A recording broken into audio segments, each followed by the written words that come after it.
Protein rich law carbohydrate അടങ്ങിയ നല്ലൊരു breakfast recipe ഒന്ന് കണ്ടു നോക്കാം. അതിന്റെ ഹൈലൈറ്റ് എന്ന് പറയുന്നത് നല്ല വെയിറ്റ് മാനേജ് ചെയ്യുന്നവർക്കും അതുപോലെ തന്നെ ഷുഗർ ഉള്ള ആൾക്കാർക്കൊക്കെ നല്ല കഴിക്കാൻ പറ്റിയ അഡാറേറ്റ് ബ്രേക്ക്ഫാസ്റ്റ് ആ റെസിപ്പിയാണ്. നല്ല ടേസ്റ്റുമാണ്. ഇതിന്റെ ഹൈലൈറ്റ് എന്ന് പറയുന്നത് നമുക്ക് കറിയുടെ എല്ലാം തന്നെ നമുക്ക് കഴിക്കാൻ പറ്റും. ഗ്യാസ് പ്രോബ്ലം ഒന്നും തന്നെ ഉണ്ടാവില്ല. ഈ ഒരു ചെരുവിളൊക്കെ ചേർത്താൽ മതി. ഹായ് ഫ്രണ്ട്സ്, ഐസാസ് വേൾഡിലേക്ക് ഒരിക്കൽ കൂടി എല്ലാവർക്കും സ്വാഗതം. ഇന്ന് വന്നിട്ടുള്ളത് നല്ല ഹൈ പ്രോട്ടീൻ റിച്ച് ആയിട്ടുള്ള ബ്രേക്ക്ഫാസ്റ്റിന്റെ റെസിപ്പിയാണ്. ഇതിന്റെ പ്രത്യേകത എന്ന് പറയുന്നത് ഹൈ ക്വാളിറ്റി പ്രോട്ടീനും അതായത് ലോ ആയിട്ട് കാർബോഹൈഡ്രേറ്റും അടങ്ങിയിട്ടുണ്ട്. അപ്പോൾ നമുക്ക് പ്രത്യേകിച്ച് എല്ലാവർക്കും ഒരുപാട് കഴിക്കാൻ പറ്റും. നല്ല ടേസ്റ്റാണ്. ഇതിന്റെ ഹൈലൈറ്റ് എന്ന് പറയുന്നത് നമ്മൾ ഷുഗറുള്ള ആൾക്കാർക്കൊക്കെ കഴിച്ചാൽ നല്ല ഷുഗറൊക്കെ നന്നായിട്ട് കുറയും. അപ്പോൾ നിങ്ങളതൊന്ന് ട്രൈ ചെയ്ത് നോക്കുക. നല്ല ടേസ്റ്റാണ്. നമ്മളെ വീട്ടിലുള്ള സംഭവങ്ങളൊക്കെ വെച്ചിട്ടാണ് ചെയ്യുന്നത് കേട്ടോ. അപ്പോൾ നമുക്കിത് എങ്ങനെ ഉണ്ടാക്കണം നോക്കിയാലോ വീഡിയോയിലുണ്ട്. റെസിപ്പിയിലോട്ട് പോകുന്ന മുന്നേറ്റ് നിങ്ങൾക്ക് എന്റെ റെസിപ്പി ഒക്കെ ഇഷ്ടപ്പെട്ട് വരുന്നവരൊക്കെ ഉണ്ടെങ്കിൽ, ആദ്യമായിട്ട് കയറി കാണുന്നവരൊക്കെ ഉണ്ടെങ്കിൽ പ്ലീസ് ഒന്ന് ചാനൽ ഒന്ന് സബ്സ്ക്രൈബ് ചെയ്ത് സപ്പോർട്ട് ചെയ്യുക കേട്ടോ. തീർച്ചയായിട്ടും നിങ്ങൾ ലൈക്കും കൂടി ചെയ്യുക. അപ്പൊ നമുക്കത് പെട്ടെന്ന് തന്നെ എങ്ങനെ ഉണ്ടാക്കണമെന്ന് നോക്കിയാലോ.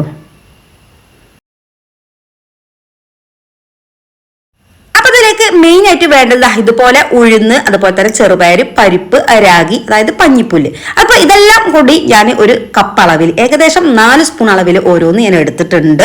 അപ്പൊ ഇതെല്ലാം കൂടെ ഒരു കപ്പ് അളവിൽ ഉണ്ടായിരിക്കും കേട്ടോ. അപ്പൊ ഞാൻ വെള്ളത്തിലിട്ടിട്ട് നന്നായിട്ട് കുതിർത്തെടുക്കണം. നമുക്ക് നന്നായിട്ടൊന്ന് കഴുകിയെടുക്കാം കേട്ടോ. അപ്പൊ ഇതിൽ ഒരുപാട് ചളി മണ്ണൊക്കെ ഉണ്ടാവും. അപ്പൊ നന്നായിട്ടൊന്ന് കഴുകിയെടുക്കേണ്ടതുണ്ട്. അപ്പൊ ഇത് പ്രത്യേകിച്ച് 2-3 പേർക്ക് കഴിക്കാൻ പറ്റും. അതായത് ഒരു 9 ദോശയാണ് ഞാൻ ഇതുകൊണ്ട് ചുട്ടെടുത്തത് കേട്ടോ. അപ്പൊ നമുക്ക് ഈ ഒരു അളവിൽ നമുക്ക് നിങ്ങളെ ഇഷ്ടത്തിനനുസരിച്ച് കൂടി കുറച്ചൊക്കെ കൊടുക്കാൻ പറ്റൂ കേട്ടോ. അപ്പൊ ഇതാ നമ്മളൊരു 3 മണിക്കൂർ ഇട്ടപ്പോൾ നന്നായിട്ട് കുതിർന്ന് വരും. ഇനിയിപ്പോ രാവിലത്തേക്കാണെങ്കിൽ നമ്മൾ തലേ ദിവസം രാത്രി ഒന്ന് കിടക്കണതിന് മുന്നായിട്ട് ഇത് വെള്ളത്തിലിട്ട് കുതിർത്തെടുത്താൽ രാവിലെ നമുക്കൊരു 20 മിനിറ്റോട് നമ്മളെ ദോശ ഇവിടെ റെഡിയാവും. നല്ല ടേസ്റ്റ് ആണ് കേട്ടോ.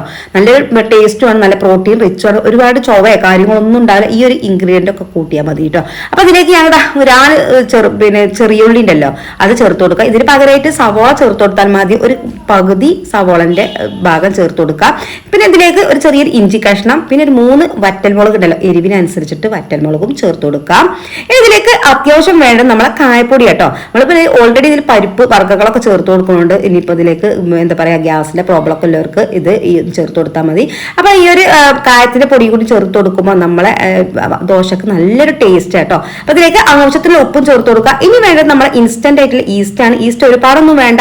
ഒരു 1/4 സ്പൂൺ അളവിൽ ഈസ്റ്റ് ആണ് ഞാൻ ചേർത്ത് കൊടുത്തിട്ടുള്ളത്. അത് നന്നായിട്ട് സ്മൂത്ത് ആക്കി അരച്ചെടുക്കാം. പിന്നെ ഒരു കാര്യം ശ്രദ്ധിക്കാനുള്ളത്, ഒരുപാട് വെള്ളം അങ്ങോട്ട് ചേർത്ത് കൊടുക്കരുത് കേട്ടോ. അപ്പൊ ഈ ഒരു വെള്ളത്തിന്റെ കൺസിസ്റ്റൻസി നിങ്ങൾ ശ്രദ്ധിക്കുക. ആ ഒരു അളവിൽ തന്നെ നന്നായിട്ട് സ്മൂത്ത് ആക്കി തന്നെ അരച്ചെടുക്കാൻ പറ്റും. അപ്പൊ നിങ്ങൾ എടുക്കുന്ന ക്വാണ്ടിറ്റി അനുസരിച്ചൊരു വെള്ളത്തിന്റെയും ഇതൊക്കെ ഏറിയും കുറഞ്ഞൊക്കെ ഇരിക്കും കേട്ടോ. അപ്പൊ ഈ ഒരു അളവിലാണ് ഇപ്പൊ ഞാൻ വെള്ളം ഒഴിച്ചു കൊടുത്തിട്ടുള്ളത്. ഏകദേശം 1/2 കപ്പ് വെള്ളമാണ് ഞാൻ ഒഴിച്ചു കൊടുത്തിട്ടുള്ളത്. നന്നായിട്ടൊന്ന് അരച്ചെടുക്കാം. അപ്പൊ ഇതാ നന്നായിട്ട് ഫൈൻ ആയിട്ട് ഒന്ന് അരച്ചെടുത്തിട്ടുണ്ട്. ഇനി വേറെ പാത്രത്തിലോട്ട് മാറ്റുന്നുണ്ട്. ഇനി വെച്ചാല് നമുക്ക് ഈ ഒരു മിക്സിയിലെ ജാറിലേക്ക് ഇത്തിരി വെള്ളം ഒഴിച്ചിട്ട് നമുക്ക് ഇതിലേക്ക് ഒഴിച്ചു കൊടുക്കാം കേട്ടോ. അപ്പൊ ഇതാ നന്നായിട്ട് മിക്സ് ചെയ്ത് കൊടുക്കാം.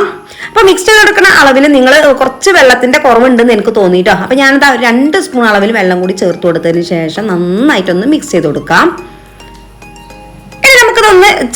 ഒന്ന് പൊന്തി വരണം. അപ്പൊ നമ്മൾ ഒരു 20 മിനിറ്റ് ഒന്ന് റെസ്റ്റ് ചെയ്യാൻ വെക്കണം കേട്ടോ. അപ്പൊ നമുക്ക് ചെറുതായിട്ടൊന്ന് പൊന്തിയും വരും. ഒരുപാട് അങ്ങോട്ട് ആവും ചെയ്യില്ല, പുളിക്കൊന്നുമില്ല കേട്ടോ. അപ്പൊ അതാണ് ഇതിന്റെ നല്ലൊരു ടേസ്റ്റ് ആണ്.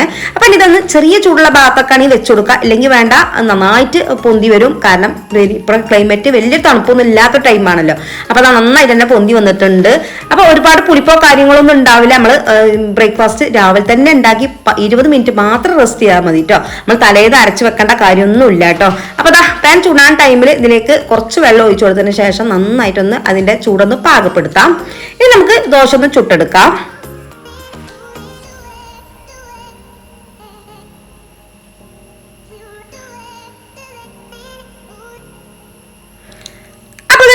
അരച്ചു വെച്ചതിന് ശേഷം നമുക്ക് തുറന്നെടുത്തതിന് ശേഷം ഇതിലേക്ക് കുറച്ച് നെയ്യിന്റെ അതും കൂടി ചേർത്ത് കൊടുക്കാം. നെയ്യ് ചേർത്ത് കൊടുക്കുമ്പോൾ വളരെ ടേസ്റ്റ് ആണ്. ഇനി നമുക്ക് നല്ല മുരിഞ്ഞു വരുന്ന തന്നെ കാക്കാട്ടോ. അപ്പൊ ചെറിയ തീര് വെട്ടിട്ട് ഇതുപോലെ നാക്കിയെടുക്കാം. അപ്പൊ നന്നായിട്ട് ക്രിസ്പി ആയിട്ടുള്ള നല്ല ദോശനെ കിട്ടിയിട്ടുണ്ട്. അപ്പൊ നമുക്ക് ഇത് നമ്മൾ പറയാനല്ലോ വെറുതെ കഴിക്കാൻ നല്ല ടേസ്റ്റ് ആണ്. അപ്പൊ തന്നെ വേറെ എന്തെങ്കിലും കറിയുടെ കൂടെ ഒക്കെ കഴിക്കാൻ പറ്റും. അപ്പൊ നല്ല മുരിഞ്ഞിട്ടുള്ള ദോശ നമുക്ക് കിട്ടിയിട്ടുണ്ട്. ഇതിന്റെ ഒരു ഹൈലൈറ്റ് എന്ന് പറയുകയാണെങ്കിൽ നല്ല കട്ടില്ലാതെ നമുക്ക് ഈ ദോശ ചുട്ടെടുക്കാൻ പറ്റും കേട്ടോ. നല്ല എത്ര തിന്നായിട്ട് നമുക്ക് പരത്തിയെടുക്കാൻ പറ്റുമോ അത്രത്തോളം കട്ടില്ലാതെ തന്നെ ഈ ദോശ നമുക്ക് ചുട്ടെടുക്കാൻ പറ്റും.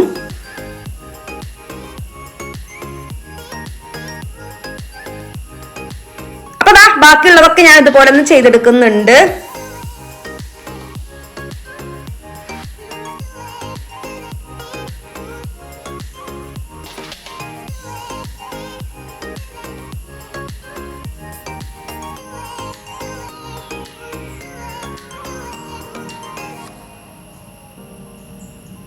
അപ്പൊ നിങ്ങൾ ഒരു പ്രാവശ്യമെങ്കിലും ഉണ്ടാക്കി നോക്കുക. നിങ്ങൾക്ക് ഇഷ്ടപ്പെട്ടെങ്കിൽ തീർച്ചയായിട്ടും നിങ്ങളെ ഒരു അഭിപ്രായം ഒന്ന് താഴെ കമന്റ് ആയിട്ട് പറയാ.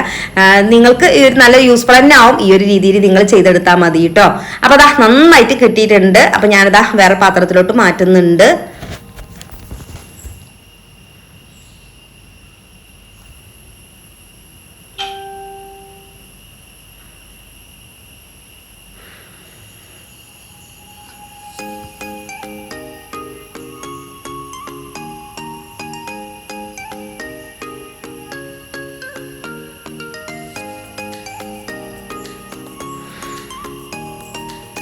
എല്ലാം ഞാൻ ഇതുപോലെ തന്നെ ചുട്ടെടുത്തിട്ടുണ്ട് കേട്ടോ. അപ്പൊ നിങ്ങൾക്ക് എന്റെ റെസിപ്പിയൊക്കെ ഇഷ്ടപ്പെട്ടാണെന്ന് വിശ്വസിക്കാണ്. ഇഷ്ടപ്പെട്ടെങ്കിൽ തീർച്ചയായിട്ടും നിങ്ങളൊരു അഭിപ്രായം താഴെന്ന് പറയാ.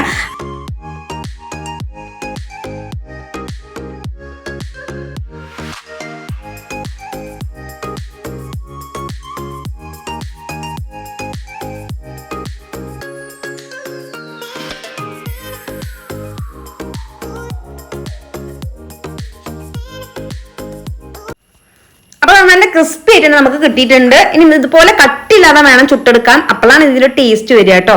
അപ്പൊ അത് നന്നായിട്ട് തിന്നായിട്ട് തന്നെ ഞാൻ ഉണ്ടാക്കിയെടുത്തിട്ടുണ്ട്. ഇനി ഇതുപോലെ നമുക്ക് വേറെ വേണമെച്ചാൽ വേറെ രീതിയിലും കട്ടിയിൽ വേണമെങ്കിൽ ചെയ്തെടുക്കാം. പക്ഷെ ഈ ഒരു രീതിയിൽ ചെയ്തെടുക്കായിരിക്കും അതിന്റെ ഒരു ടേസ്റ്റ്. അപ്പൊ നിങ്ങൾ എന്തായാലും ഒരു വട്ടെങ്കിലും ട്രൈ ചെയ്ത് നോക്കുക. ഇതുപോലെ ഒരു വട്ടെങ്കിലും നിങ്ങൾ ഉണ്ടാക്കിയാൽ തീർച്ചയായിട്ടും നിങ്ങൾക്ക് ഇത് ഇഷ്ടപ്പെടും, ഉറപ്പാണ്, ഷുവറാണ്. പക്ഷെ നിങ്ങൾ ഈ ഒരു രീതി നിങ്ങൾ ഫോളോ ചെയ്യുക.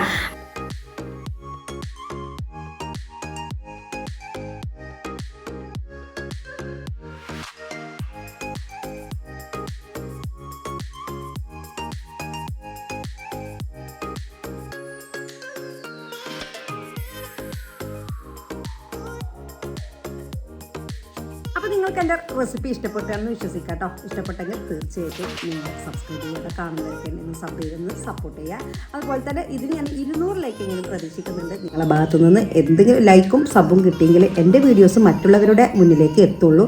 ഇൻഷാ അല്ലാഹ് ഇതുപോലെ എത്തിയെങ്കിൽ ഞാൻ നിങ്ങൾക്ക് നല്ല നല്ല പ്രചോദനമായി എനിക്ക് കിട്ടുള്ളൂ കേട്ടോ. അപ്പോൾ നല്ല നല്ല വീഡിയോസും റെസിപ്പിയൊക്കെ നിങ്ങളെ മുന്നിൽ എത്തിക്കണമെങ്കിൽ നിങ്ങളുടെ ഭാഗത്തു നിന്ന് ചെറിയൊരു അത് തരണം. ഇൻഷാ അല്ലാഹ് നാളെ നല്ലൊരു വീഡിയോ ഇട്ടും വരാം കേട്ടോ. അതുവരേക്കും എല്ലാവർക്കും take care and bye. Thank U.